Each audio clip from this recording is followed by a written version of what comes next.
America ಅಧ್ಯಕ್ಷ Donald Trump ಅವರನ್ನ ಹತ್ಯೆ ಮಾಡಲು ಇರಾನ್ ಸಂಚು ರೂಪಿಸಿದೆ ಅಂತ ಇಸ್ರೇಲ್ ನೀಡಿದ ಅತ್ಯಂತ ಪ್ರಮುಖ ಗುಪ್ತಚರ ಮಾಹಿತಿಯು ಈಗ ಜಾಗತಿಕ ರಾಜಕಾರಣದಲ್ಲಿ ಭಾರಿ ಸಂಚಲನ ಮೂಡಿಸಿದೆ. ಇರಾನ್ನ ಮಾಜಿ ಪರಮೋಚ್ಚ ನಾಯಕ ಅಲಿ ಖಮೇನಿ ಅವರ ಅಂತ್ಯಕ್ರಿಯೆ ಮೆರವಣಿಗೆಯ ಸಂದರ್ಭದಲ್ಲೇ ಅಮೆರಿಕವು ಇರಾನ್ ಮೇಲೆ ಮತ್ತೆ ದಾಳಿ ನಡೆಸಲು ಇಸ್ರೇಲ್ ನೀಡಿದ ಈ ಕೊಲೆ ಸಂಚಿನ ರಹಸ್ಯ ಮಾಹಿತಿಯ ಪ್ರಮುಖ ಕಾರಣ ಅಂತ ಹೇಳಲಾಗ್ತಿದೆ. ಇದೇ ಕಾರಣದಿಂದ ಶಾಂತಿ ಒಪ್ಪಂದದ ಬಳಿಕವೂ ಟ್ರಂಪ್ ಇರಾನ್ ಮೇಲೆ ದಾಳಿಯನ್ನ ಮುಂದುವರೆಸಿದ್ದಾರೆ ಎನ್ನಲಾಗ್ತಾ ಇದೆ.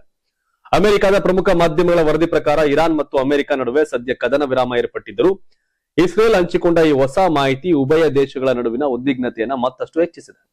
ಟ್ರಂಪ್ ಅವರನ್ನ ಗುರಿಯಾಗಿಸಿಕೊಂಡು ಇರಾನ್ ಹೊಸದಾಗಿ ಹತ್ಯೆ ಸಂಚು ರೂಪಿಸುತ್ತಿದೆ ಅಂತ ಇಸ್ರೇಲ್ ರಕ್ಷಣಾ ಇಲಾಖೆಯ ಪ್ರಧಾನ ಕಾರ್ಯದರ್ಶಿ ಕಚೇರಿಯಾದ ಪೆಂಟಗನ್ ಜೊತೆಗೆ ಈ ರಹಸ್ಯ ಮಾಹಿತಿನ ಹಂಚಿಕೊಂಡಿತ್ತು. ಇರಾನ್ ನಿಂದ ಈ ಹಿಂದೆಯೂ ಇಂತಹ ಬೆದರಿಕೆಗಳು ಕೇಳಿ ಬಂದಿದ್ದವಾದರೂ ಇಸ್ರೇಲ್ ನೀಡಿದ ಈ ನಿರ್ದಿಷ್ಟ ಮಾಹಿತಿ ತೀರಾ ಹೊಸದಾಗಿತ್ತು ಅಂತ ಹೇಳಲಾಗಿದೆ. ಆದ್ರೆ ಅಮೆರಿಕದ ಕೆಲವು ಉನ್ನತ ಅಧಿಕಾರಿಗಳು ಇಸ್ರೇಲ್ ನೀಡಿದ ಈ ಮಾಹಿತಿಯ ಹಿಂದಿನ ಉದ್ದೇಶದ ಕುರಿತು ಭಿನ್ನಾಭಿಪ್ರಾಯ ವ್ಯಕ್ತಪಡಿಸಿದ್ದಾರೆ. ಕದನ ವಿರಾಮ ಒಪ್ಪಂದವನ್ನ ಮುರಿದು ಇರಾನ್ ವಿರುದ್ಧ ಅಮೆರಿಕ ಮತ್ತಷ್ಟು ಕಠಿಣ ಮಿಲಿಟರಿ ಕ್ರಮ ಕೈಗೊಳ್ಳುವಂತೆ ಟ್ರಂಪ್ ಅವರ ಮನವೊಲಿಸಲು ಇಸ್ರೇಲ್ ಇತ್ತಂತ ರೂಢಿರಬಹುದು ಅಂತ ಕೆಲವು ಅಧಿಕಾರಿಗಳು ಶಂಕಿಸಿದ್ದಾರೆ. ಮುಗಿತು, ಎಲ್ಲ ಆಗೋಯ್ತು ಅನ್ನೋ ಟೈಮ್ ಅಲ್ಲಿ ಮತ್ತೆ ಶುರುವಾಗಿದೆ.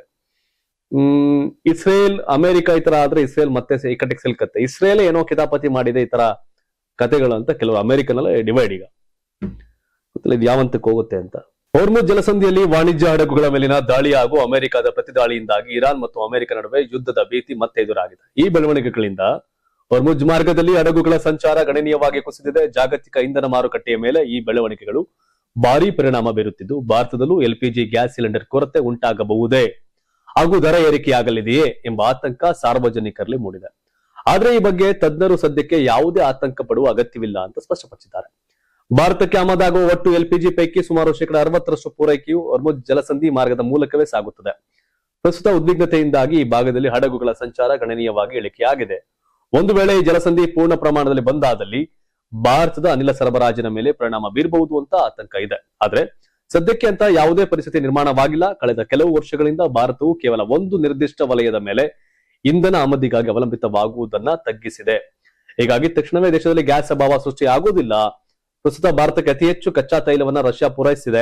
ಸೌದಿ ಅರೇಬಿಯಾ, ಯುಎಇ, ಪಶ್ಚಿಮ ಆಫ್ರಿಕಾ ಹಾಗೂ ಲ್ಯಾಟಿನ್ ಅಮೆರಿಕ ದೇಶಗಳಿಂದಲೂ ಭಾರತ ನಿರಂತರವಾಗಿ ಇಂಧನವನ್ನ ಆಮದು ಮಾಡಿಕೊಳ್ಳುತ್ತಿದೆ ಅಂತ ಹೇಳ್ತಾರೆ. ಇಷ್ಟಾಗಿ ಕೂಡ ಒಂದು ಸಮಸ್ಯೆ ಆಗಿತ್ತು, ರೇಟ್ ರೈಸ್ ಆಗಿದೆ. ಇಷ್ಟೆಲ್ಲ ಸಮಾಧಾನ ಹೇಳಿದ್ರು 60% ಗಿಂತ ಆಚೆ ಈಚೆ ಅಂತ ಹೇಳಿದ್ರು ರೇಟ್ ರೈಸ್ ಆಗುತ್ತೆ. ಅದಂಗೆ ಇರಾನ್ ಹಾಗೂ ಅಮೆರಿಕ ನಡುವಿನ ಸಂದಿಗ್ಧತೆ, ಈ ಸನ್ನಿವೇಶ ವಾತಾವರಣ ತಿಳಿಯಾಗದ ಹೊರತು ಏನ್ ನಾವು ಫ್ಯೂಯಲ್ ಮೇಲೆ ಡಿಪೆಂಡ್ ಆಗಿದೀವಿ, ಆ ಡಿಪೆಂಡೆನ್ಸಿ ಕಡಿಮೆ ಮಾಡಕ್ ಸಾಧ್ಯ ಇಲ್ಲ. ದೊಡ್ಡ ಮಟ್ಟಿಗೆ ಇಡೀರ್ನೇ ಕಡಿಮೆ ಮಾಡಕ್ಕಲ್ಲ. 140 ಕೋಟಿ ಜನ ಏನು 1 ಕೋಟಿನ 2 ಕೋಟಿನ ಕಡಿಮೆ ಮಾಡಕ್ಕೆ ಆಗಲ್ಲ.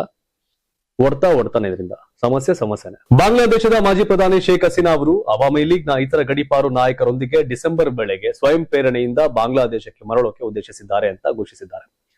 ಆದ್ರೆ ಅವರು ಬಾಂಗ್ಲಾಗೆ ತೆರಳಿದ ನಂತರ ಬಂಧನ ಅಥವಾ ಸಾವಿನ ಸಾಧ್ಯತೆ ಹೆಚ್ಚಾಗಿದೆ ಅಂತ ಹೇಳಿದ್ದಾರೆ.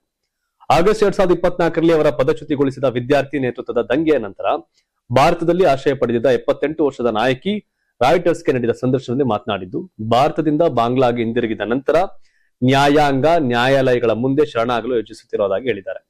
ಸ್ವದೇಶಕ್ಕೆ ಮರಳುವ ಕುರಿತು ಢಾಕಾದಲ್ಲಿರುವ ಪ್ರಸ್ತುತ ಅಧಿಕಾರಿಗಳೊಂದಿಗೆ ಯಾವುದೇ ಸಂವಹನ ನಡೆದಿಲ್ಲ ಅಂತ ಅವರು ಸ್ಪಷ್ಟಪಡಿಸಿದ್ದಾರೆ. ನಾನು ಹಿಂದಿರುಗಿದಾಗ ಅವರು ನನ್ನನ್ನು ಬಂಧಿಸಬಹುದು, ಅವರು ನನ್ನನ್ನು ಕೊಲ್ಲಬಹುದು ಅಂತ ಶೇಖ್ ಹಸೀನಾ ಸುದ್ದಿ ಸಂಸ್ಥೆಗೆ ತಿಳಿಸಿದ್ದಾರೆ. ಆದರೂ ನಾನು ಹೋಗಬೇಕಾಗಿದೆ ಅಂತ ಹೇಳಿದ್ದಾರೆ. ತಮ್ಮ ದೇಶದಲ್ಲಿ ತಮ್ಮ ರಾಜಕೀಯ ಬೆಂಬಲಿಗರು ಎದುರಿಸುತ್ತಿರುವ ಪರಿಸ್ಥಿತಿಯ ಬಗ್ಗೆ ತೀವ್ರ ಕಳವಳವನ್ನ ವ್ಯಕ್ತಪಡಿಸಿದ ಮಾಜಿ ಪ್ರಧಾನಿ ತಮ್ಮ ತವರು ನೆಲದಲ್ಲಿ ಪರಿಣಾಮಗಳನ್ನ ಎದುರಿಸುವ ನಿರ್ಧಾರವನ್ನ ಒತ್ತಿ ಹೇಳಿದ್ರು. ನನ್ನ ಪಕ್ಷದ ನಾಯಕರು ಮತ್ತು ಕಾರ್ಯಕರ್ತರ ಮೇಲೆ ಅಗಾಧವಾದ ದಬ್ಬಾಳಿಕೆ ನಡೀತಿದೆ. ಸಾವು ಬಂದರೆ ಅದು ನನ್ನ ಸ್ವಂತ ನೆಲದಲ್ಲಿ ನನ್ನ ಹೆತ್ತವರನ್ನ ಸಮಾಧಿ ಮಾಡಿದ ಮತ್ತು ಅವರ ರಕ್ತ ಚೆಲ್ಲಿದ ಸ್ಥಳದಲ್ಲಿ ಬರಬೇಕೆಂದು ನಾನು ಬಯಸುತ್ತೇನೆ ಅಂತ ಅವರು ಹೇಳಿದ್ದಾರೆ. ಗೊತ್ತು, ಅವತ್ತಲ್ಲಿ ಆ ಸಾವಿನ ಭಯದಿಂದಲೇ ಅಲ್ಲಿಂದ ಬಂದಂತ ಶೇಖ್ ಹಸೀನಾ ಅವರು ಯಾಕೋ ಮತ್ತೆ ಮರಳಿ ಮಣ್ಣಿಗೆ ಅಂತ ಹೋಗಕ್ ರೆಡಿ ಆಗಿದ್ದಾರೆ. ಗೊತ್ತು, ನಾನು ಸೇಫ್ ಆಗಿರ್ತೀನಿ, ನಾನು ಬದುಕಿರ್ತೀನಿ ಅನ್ನೋ ಯಾವುದೇ ನಂಬಿಕೆ ಇಲ್ಲದಿದ್ದರು ನನ್ನವ್ರು ಸತ್ತಿದ್ದಲ್ಲಿ ಮಣ್ಣಾಗಿದ್ದಲ್ಲಿ ಅಲ್ಲೇ ಆಗಣ ಅಂತ ಹೊರಟಂಗೆ ಕಾಣ್ತಿದೆ. ಅದು ಬಾಂಗ್ಲಾದಲ್ಲಿ ಅಲ್ಲಿರೋರೆಲ್ಲ ಈಗ ನಮ್ಮ ವಿರುದ್ಧ ಬಸ್ಕೊಡ್ತಾ ಇದ್ದಾರೆ. ಏನೋ ಮಾಡಕ್ಕಾಗಲ್ಲ ಅಂತ ಗೊತ್ತು. ಆದ್ರೂ ಸಹ ಭಾರತ ಆಶ್ರಯ ಕೊಟ್ಟಿತ್ತು ಆ ಸಂದರ್ಭದಲ್ಲಿ. ಈಗ ಹೋದಾಗ ಮತ್ತದೇ ಸನ್ನಿವೇಶ ಆಗೇ ಆಗತ್ತೆ, ನೋಡ್ಬೇಕೇನಾಗತ್ತೆ ಅಂತ. ಬಟ್ ಆಕೆ ಗೊತ್ತು, ಸಾವಿನ ಭಯವಿಲ್ಲದೆ ಮತ್ತೆ ಬಾಂಗ್ಲಾಗೆ ಹೊರಡೋಕ್ ರೆಡಿ ಆಗಿದ್ದಾರೆ. ಇಂದಿರಾ ಗಾಂಧಿ ಅಷ್ಟೇ ಆ ರೀತಿಯ ನಾಯಕಿ ಬಾಂಗ್ಲಾಗ ಆಕೆ ಶೇಖ್ ಹಸೀನಾ.